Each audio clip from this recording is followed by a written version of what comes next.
Control. Your on-air automotive magazine with co-hosts Fred Staab and Les Jackson. Control. Everything you need to know about new and used cars. Control. Industry news. We'll fix or repair your car on the air. Control. Fasten your seatbelts and let us take the wheel. Now, your ride is about to begin. Control. Because you're on Cruise Control. Cruise Control. Cruise Control. And welcome to Cruise Control, your on-air automotive magazine. I am one of the two guys that's here each and every week. Been here for years. I'm Les Jackson. The other guy at the other mic is Fred Staab. How you doing, And Les? very good. How are you? All right. And I trust, as usual, you have the satchel full of information with the lock, so no one else can see it. Well, I'm going to break that lock so we can talk about it, actually. And That's a fine idea. you know, who doesn't want some good news? Good news, new vehicle buyers are paying MSRP or less, and used car prices are trending downward, so that's important. It is about time. It's been going on too long. And speaking of paying stuff, why is Ford paying customers to cancel orders? Seems a little bit counterintuitive, doesn't it? Yeah, actually, why don't I put an order in and see if I can get paid to cancel? I like that. Making money the easy way. Yeah. Why not? Well, we're also going to take a look at the results of the U.S. News and World Report's Best Cars for the Money, and a lot of good information if you're looking at buying a vehicle. Their take on it. That's right. Yes, they did a good job. I was with them Thursday when they announced it. And Aston Martin says goodbye to the V12 with the DBS 770 Ultimate. It's still It's one very green. gorgeous car. It's very green. It's, yeah. I didn't say it was going to be fuel efficient. No, I'm saying it's actually green. It is green, yes. You can look on our Facebook page and you'll see what I'm talking about.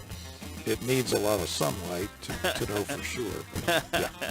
And is the Hornet, the Dodge Hornet, yes, that is brought back The Hornet. the best performance compact crossover you can buy. Well, it just might be, Les Jackson.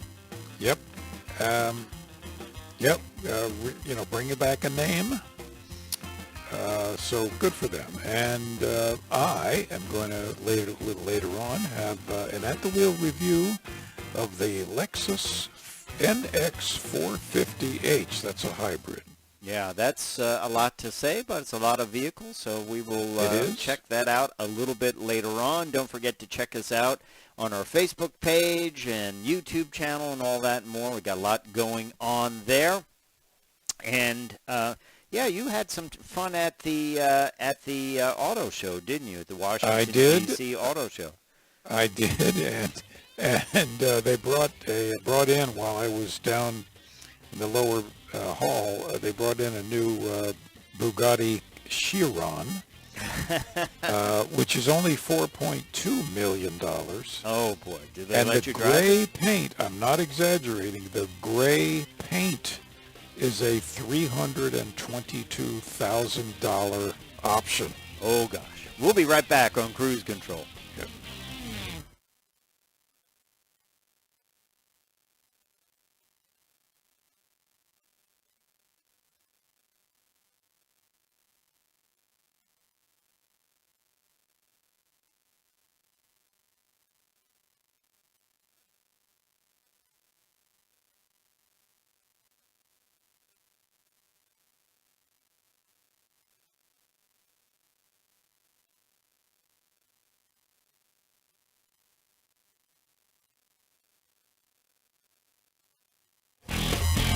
Cruise Control.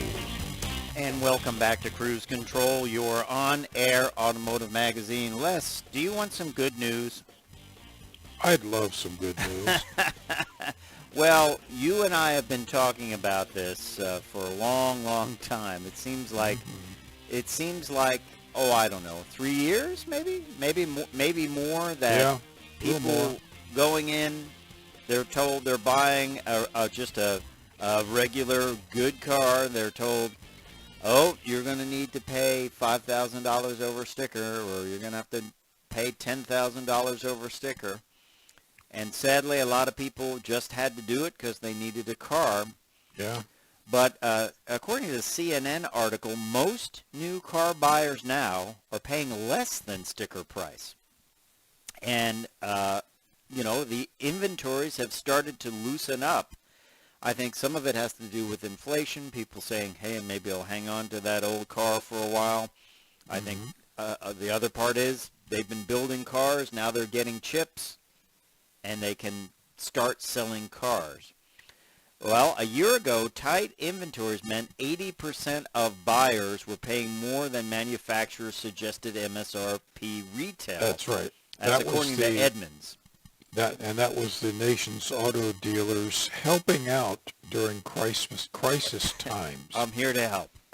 Yeah. So just just like remember here to that. help. Remember that when you go into a dealer. Remember that. Yes. That they're not there to be nice to you. They're just acting nice to you. They'll give you that free cup of coffee, but it's not. It's not really free. No. It could be very expensive, actually. It's just muddy brown water.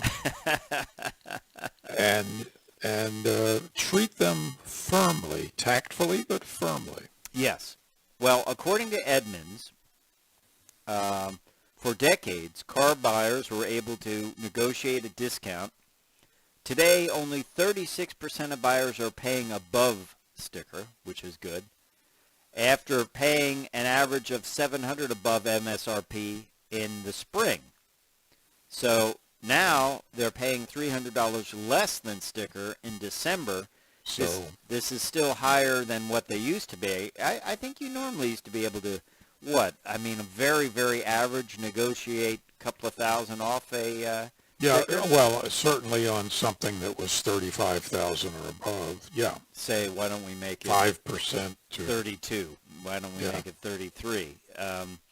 But they haven't got back to that price yet, but at least they're not paying over MSRP, because that just got in my craw. I have to say, I just thought that was terrible to just, say, imagine if you went into a grocery store and there was a price on, I don't know, something, a can of something, and you're like, oh, it's $2.59. Oh, that might be the price on it, but it's really, I'm going to have to charge you $10. Yeah, exactly. It would be like, no thanks. It's just, it's taking an unfair advantage. Yes. And I don't know about you, but if someone takes unfair advantage of me, I don't forget. And I tell you, nowadays, it's easy. You go on and you build a car on the configurator or visualizer, which is an easier word to say, and you can look and they'll say, oh, here's 5 dealers. And even if there's one that's 50 miles away, if he's not charging over MSRP, I'd go for it. Go. And say, great.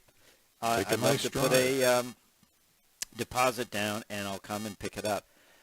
Because really, why waste money on that? That can be put towards insurance or anything else, right? Absolutely. Yeah. So that's good news, but also good news. Part of this whole thing, we saw used car prices spike tremendously. I told you the case. Oh, man.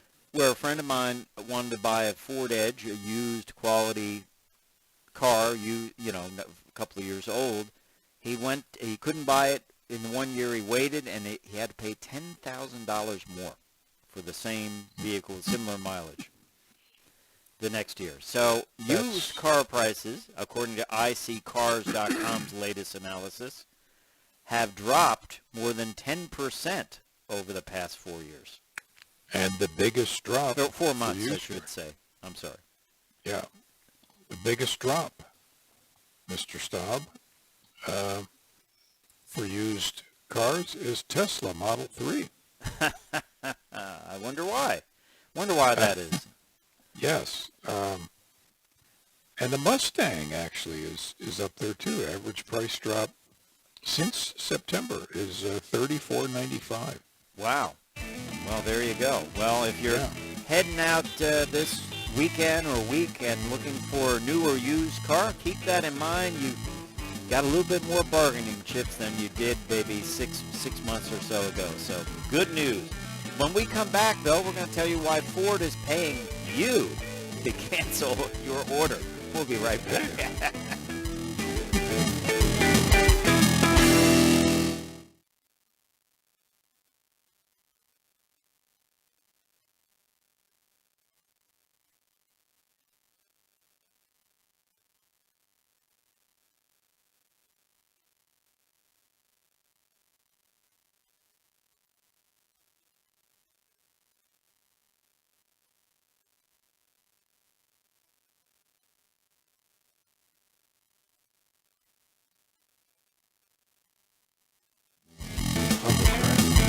Cruise control.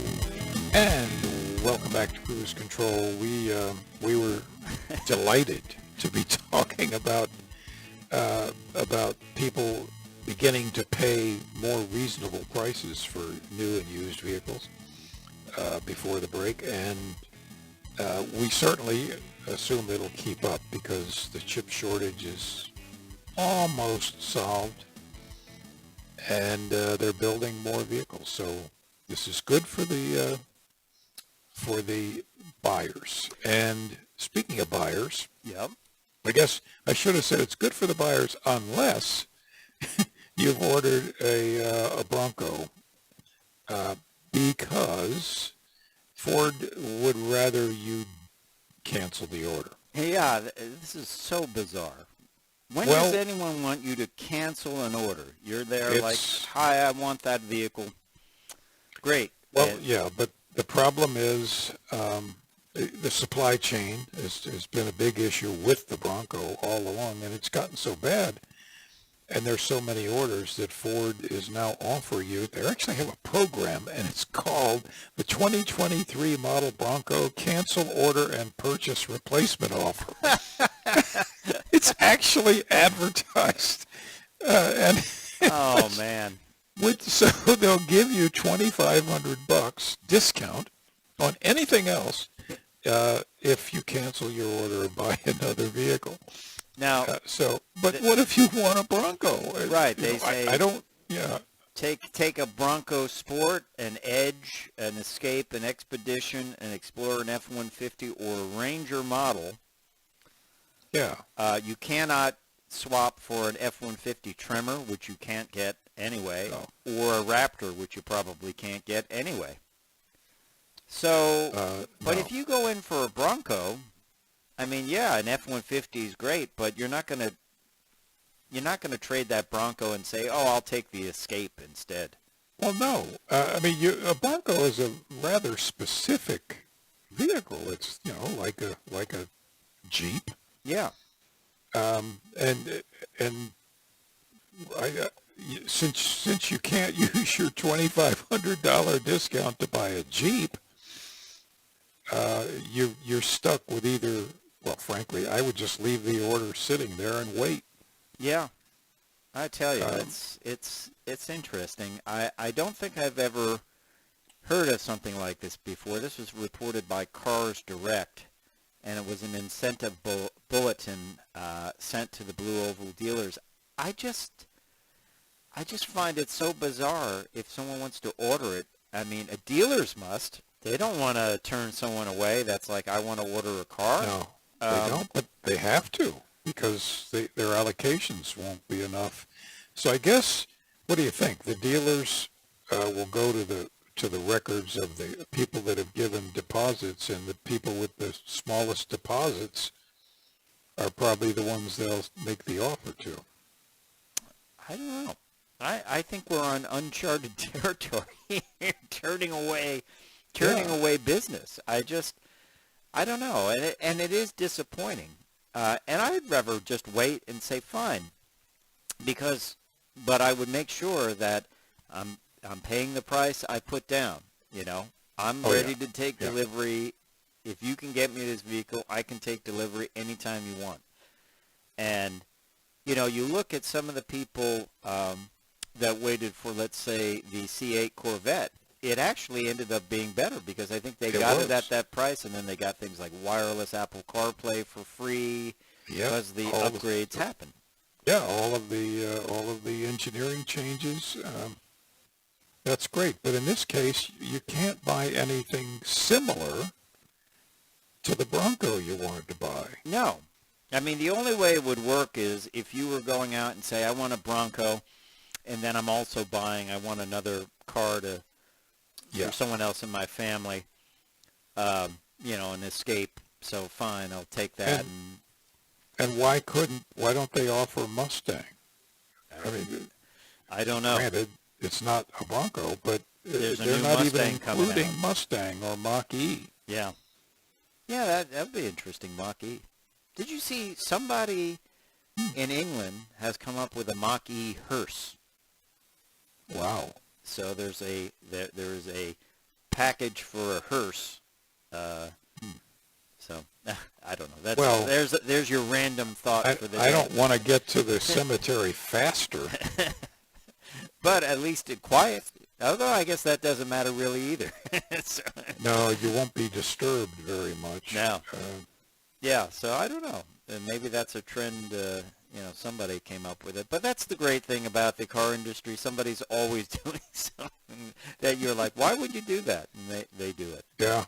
Actually, just a weird piece of trivia. Henry Ford, of course, made every type of vehicle, but he didn't make hearses. And when he died, he was taken to the cemetery in a Packard hearse. Really? Yeah. That is interesting. Isn't that interesting? It doesn't mean anything, but... Well, when did he die? 47? Something like that? 47. Yeah. They could have done a Ford pickup truck even. Well, at least probably if he had made the decision. That will work. Yeah, that's fine. Yeah. Wouldn't have been an F-150, but that's an interesting bit of weird trivia. Yeah. Yeah, just one of these weird ironies. See, this is the type of stuff you get on this show. That's right. You never knew. Exactly. But you get it. You're listening to Cruise Control, your on-air automotive magazine. Fred Staab and Les Jackson. A lot to get to. When we come back, we're going to talk about GM. Are they thinking about making a truck to take on the Ford Maverick? Maverick has been also a bit of unobtainium for people that want to get it. But GM is pondering building a small truck. It would be electric, so we'll tell you about that. And then the Dodge Hornet. You may not be familiar with this as much as the Alfa Romeo Tonale. The Tonale, we have some pricing information on that. But we also will tell you about the Dodge Hornet that may be a little bit more affordable, and it's quite the pocket rocket. So cool little vehicle. We'll have that. And you're going to have a review, an At the Wheel review, right? Absolutely, of the Lexus 450 H Sport. That's the hybrid SUV, crossover SUV. And I'll talk about it. Yeah. Plus, we're going to have the U.S. News and Report Best Cars for Your Money. We're going to look at their study on that. It's great information if you're thinking about going out. So tons of stuff coming up on Cruise Control. Don't forget to check us out at cruisecontrolradio.com and on all our Facebook and YouTube platforms. There's plenty going on there all around the place. So we want you to check that all out. And also, there's the CX-90 coming out from Mazda. It's going to have a straight six. I think you said Mazda was not at the. They're not at the DC show. It's just a matter of budgeting. Yeah. So you didn't get to see that one, but you did get to see the E-Ray Corvette, which was pretty cool. So. Oh yeah. Les Jackson on the scene. That's right. But I am going to get to drive. There was the new hovercraft, which You mean this Jeremy one? Clarkson, of course, destroyed the reputations of hovercrafts years ago. This is an absolutely controllable, crisp handling hovercraft. Did you fly that around? I'm going to in the spring. All right. I go out on the water near Annapolis, and I'm going to drive this thing. Oh, boy. That sounds pretty cool. Your confidence is overwhelming. Yeah, I don't know, but Well, I realized they don't call me chicken of the sea for nothing. all right. Well, when we come back, we've got all of that coming up on Cruise Control, your on-air automotive magazine. Fred Staab, Les Jackson. We'll be right back.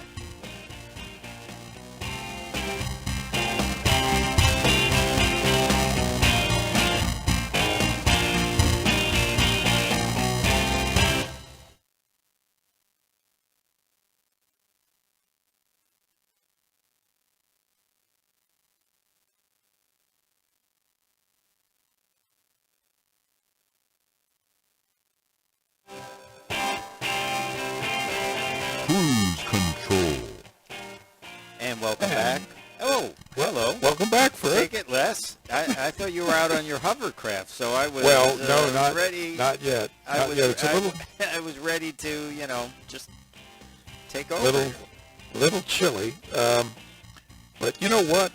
We should probably, before we run out of time, what do you think about going through the best cars for the money from U.S. News and World Reports? I think that's a great. Is this hovercraft one of them?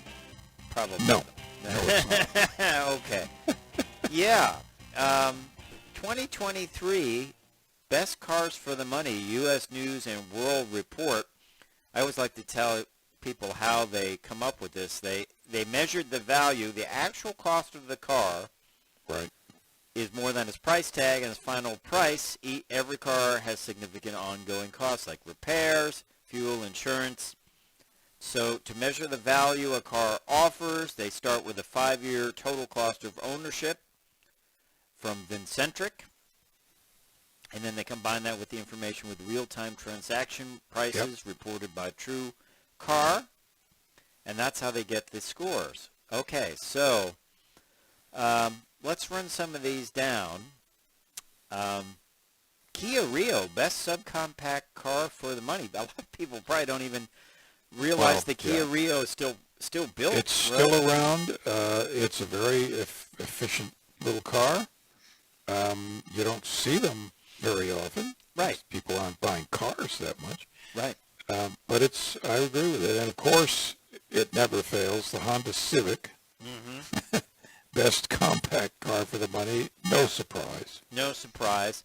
Mid-size car for the money. A car I found, I reviewed one of these not that long ago, the Kia K5. It's a great car, and I think a lot of people don't even think about it. Yeah, that's right. And the Hyundai Elantra Hybrid. Great vehicle. Best hybrid for the money, which is interesting.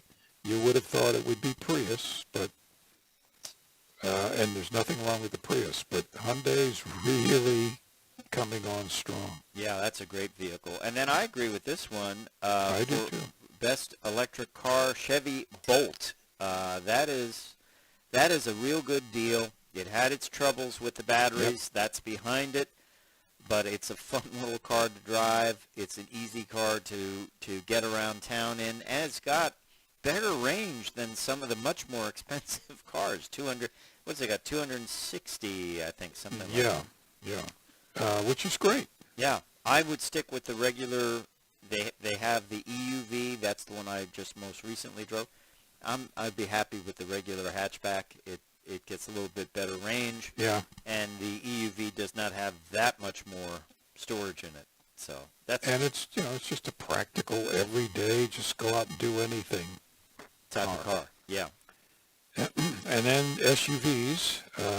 In case you didn't notice, people are buying SUVs. No, that's a new emerging trend. I think it's a fad. But anyway, the Hyundai Kona, best subcompact SUV. I drove the electric version of that, and that was really good, too. I said between that, the problem with the Kona, I think, though, was the price. Price was high, but just looking at the vehicles between the Bolt and the Kona, they were both great, but the Kona electric was very high. You can get a hybrid version of that. You can get a plug-in hybrid version and a regular gas version. So Sure. here's a popular vehicle. They've gone and made the interior beautiful. Mazda CX-5, best compact SUV for your money on the U.S. News and World Report Best Cars for the Money list. That's right. And the Hyundai Santa Fe, best two-row SUV Yep. for the money. Very popular for quite a while now. Domination is coming to the list from Hyundai. Hyundai Palisade, best three-row SUV for the money. Palisade is shares with Kia. Of course, Kias are a little bit hard to come by, so the Palisade might be a little bit easier to get, right? A little bit, yeah. And the Kia Sportage, again, very popular little SUV. Not little anymore. No, I'm looking forward to getting into this hybrid. Yeah. I think it's got This is 38 the miles hybrid, per yeah. gallon range. So Very good. yeah. And then the Chevy Bolt EUV. That's what Yeah, I again, talked no about. surprise. Yeah. Best minivan for the money. What do you think? What do you think that would be? What's a minivan? Do you know Volvo or somebody? Was it Volvo? I think is going to get into minivans. Somebody- Yeah, actually, you watch. Minivans are going to morph into station wagons. Okay. But Honda Odyssey, best minivan for the money, according to U.S. News and World Report. So, pretty cool stuff. Pretty cool stuff. So, will GM have a Maverick? Take on the Maverick? Apparently, they have brought in some media to their EV design studio in Michigan and asked them, would this electric pickup truck be good? Do you think we should build this? Which is unusual to ask the media. Well, but if you think about it, they have to.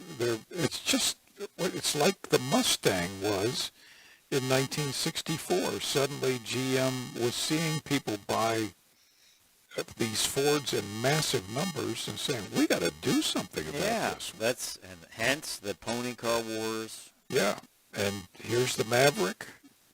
And what's GM going to do? They have to respond. You know, the good thing about the Maverick for Ford is it is a less expensive vehicle to produce, but it doesn't come off as less expensive. Yeah. So That's right. I think they might. I think they might go and build an electric version of that. I think that's a very real possibility. I think they will too. It might be kind of limited in models, but I think they simply need to do it. Well, let's talk Alpha Tonale pricing. You and I have talked about this vehicle for quite some time, and we've had the head of Alpha North America on a couple of times talking about Tonale. These are all hybrids. These are all hybrids, plug-in hybrids. It has a 15.5 kilowatt-hour lithium-ion battery, electric range of more than 30 miles, and it has a 1.3-liter turbocharged engine with the two of them together, 285 horsepower. So that's pretty stout. Pretty good. So what does it cost, though? Well, we got pricing information on that. The Sprint model costs $42,995. The TI goes for $44,995, and the Veloce model goes for $47,495. Not inexpensive, are they? Well, no, but at least the range is pretty tight. Yeah, the range is pretty tight. That's true, and I don't know if I think these are the type vehicles where they sell them optioned out. I don't know if there's a lot of individual options. Yeah, I think that's true. But it is a premium vehicle, and I think this will be fun to drive. And customers choosing to lease the Tonale can take advantage of a $7,500 federal EV tax credit because this is not made in the U.S. You can lease a vehicle. Right. That is a plug-in hybrid, not made in the U.S., or even an electric car not made in the U.S. If you lease it, you do get the credit. There's a lot of talk in the automotive industry that means, well, there'll probably be a lot of leases in the future, and maybe that's easier than building plants in the U.S. Who knows? I don't know. But if you think you don't like the style of the Tonale, well, you can buy something like this, the Dodge Hornet, which is, it's the same vehicle. Basically the same vehicle. So you can get a Hornet GT Plus for $45,000. They say it is one of the most hot-rodded out little crossovers. And it has a 4-cylinder that dumps out 265 horsepower, 9-speed automatic, and it sends that power through all-wheel drive system with standard torque vectoring. The closest thing is a CX-30, but you're going to pay a lot more if you want turbocharged power. So that's true. Yeah. So what do you think of that? That's two little vehicles. I like to drive them both. How about you? Yeah, I'm sure we will drive them both, and I think probably the Dodge will be a little, it'll be a little more performance, but I think it'll also be a little bit more unrefined, not cheap, or not shabby or anything, just not as refined. All right. Well, when we come back, we're going to have a very refined at-the-wheel review of the Lexus NX450 H. So stay tuned. Right.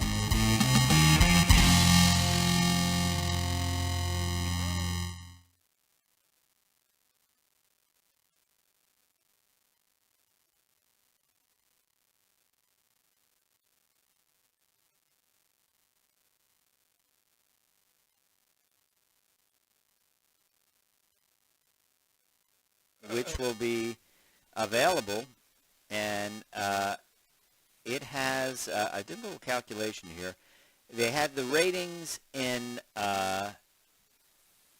Fyrdestark. Fyrdestark, which is Swedish for... No, it's German, actually. Or German. For metric horsepower. It's German for Swedish. German, 759 horsepower. Yeah. 900 newton meters of torque, which is 663.806 This is serious Fyrdestark. The last one with a V12. What a cool-looking car. Yeah, I still love Aston Martins. It's my favorite really nice car. Yes. Just what because, if car? Not because they may be the fastest, which they're usually not, but they're just so classy and so smooth and just so pretty. When you arrive in an Aston, you know, like, that is something that is unusual. Yes, you know you've made it when you go to your 20th high school reunion in this Aston Martin. You get out and refer to it as the car. Oh, the car. Yeah. I used to see a guy go, when I went to church, he would park it right in front of the church. Oh, of course. No, he wasn't the priest. it was just a no, he parishioner. was the bishop.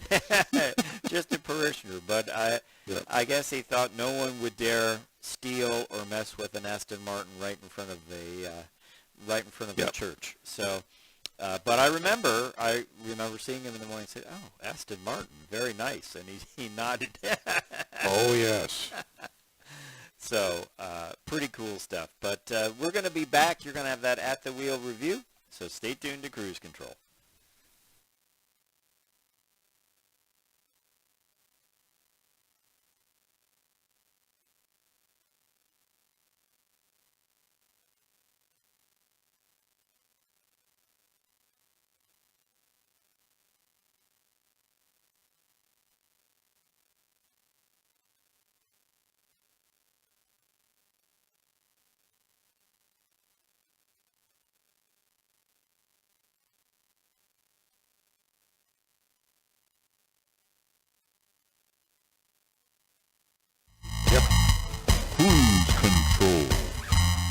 welcome back to Cruise Control. Guess what? It's time for an at-the-wheel review, and by coincidence, Fred, I have a vehicle that I've been driving, and time to review it. It's the Lexus NX450 H, that's hybrid, F-Sport version. So, okay, well, it's a Lexus. So the thing that I always love about Lexus and Infiniti and a few other really well-built vehicles is you open the driver's door or the passenger door and you close it, and it's this solid vault click. It's almost an authoritative, like a vault, like a safe. They're just, you can tell that it's extremely well built, great attention to detail. So once you get in, it's not a disappointment. The seats are comfortable. They're fitted with the finest materials. Well, you've driven a number of them as well.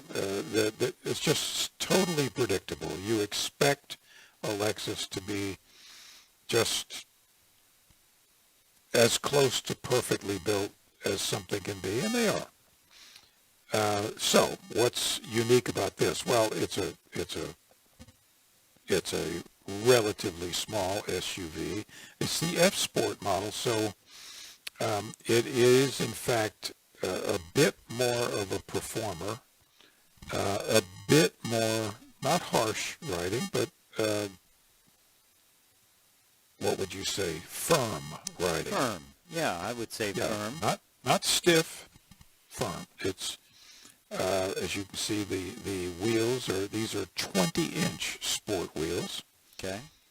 And because of that, it makes, and of course the calibration of the suspension. But that said, it just absorbs potholes and bumps and road imperfections. Of course, we don't have any road imperfections here around Washington, except everywhere you drive. And you get out of it a couple hours later, and you don't feel tired. You don't feel that you need a rest, or you need an aspirin. So all of the instrumentation is right up front. It's easy to understand.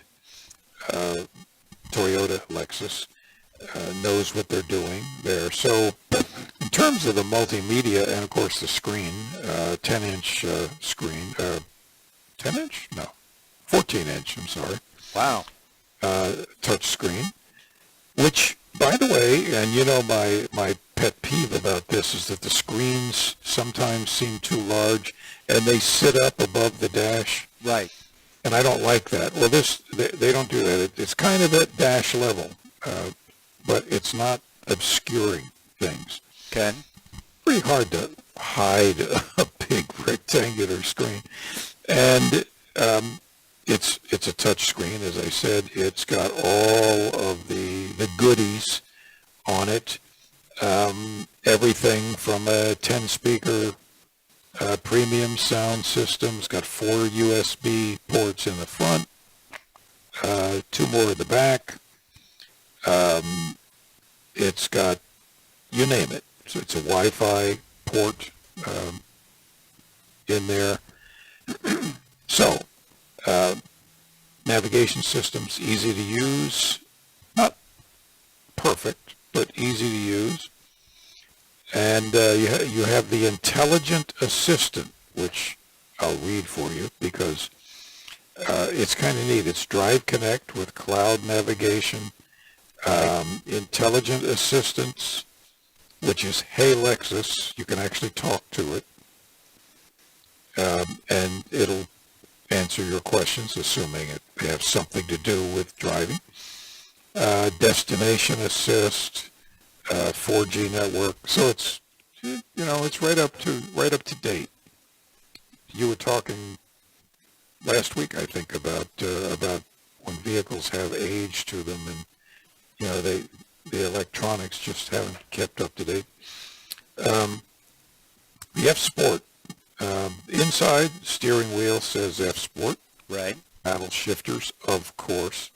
By the way, this is a 2.5 liter gas engine with of course the electric hybrid setup. This is Toyota's legendary hybrid system.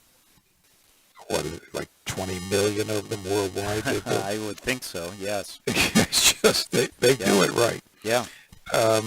So the F-Sport grille, it's even more pronounced than the usual Lexus grille, which is, you got to notice it. It's got an adaptive variable suspension, again, part of the F-Sport, which actually works. So depending on what you've selected, sport, normal, off-road, it reacts. Heads-up display, I can't say enough about heads-up displays. Yeah. If you can get them, get them. Color keyed over the fenders, which is, that's style. Dark roof rails. I think you're showing them there on the video. And the different headlights, triangle beam. It's got a 6.6 kilowatt onboard charger. Premium paint. Naturally, everything is premium paint. That is quite a color. It is quite a color, but that color is $595. Oh, okay. But typical. We're seeing that everywhere. Yeah. Especially when it comes to Bugatti. The panoramic view monitor, which is really nice. Lane change assist. Front cross traffic alert. Rear cross traffic alert. Smartphone convenience package, which includes, just lay it down and charge it. The whole machine is laid out as you would expect Lexus to lay it out. It's very, very quiet inside. It's very comfortable. Of course, heated seats, power seats, heated steering wheel, all of that. Passengers love it because they go, oh, wow, this is quiet and comfortable. It's not a truck. It's a vehicle. However, Lexus has never been bashful about what they charge for their vehicles. No, that's true. Do you have a guess, Fred, about what this might cost? I'm going to say $65,000. 55 or 65? 65. 60. Well, you're very close. I'm pretty good with prices. You are pretty good with it. The base price is $56,900, but when you add the F-Sport and the paint and all of the other stuff, it comes up to $62,630 plus $1,075 for delivery, which comes up to $63,705. So it's not cheap, but it is a hybrid. It gets driving, it's up to 84 miles per gallon equivalent, but it's 36 miles per gallon on gas only. Okay. And you can do very, very well in terms of running it as a hybrid, well over 40 miles to the gallon. Wow. Even close to 50, and it has the what you're getting monitor on the screen. I was constantly getting high 40s. Very good. Well, so that's good. Yeah, that is a great review, At the Wheel review, Les. We appreciate it. The Lexus NX450 H. We'll be back next week with more reviews. I'm Fred Staab. I'm Les Jackson. We'll see you down the road. Bye.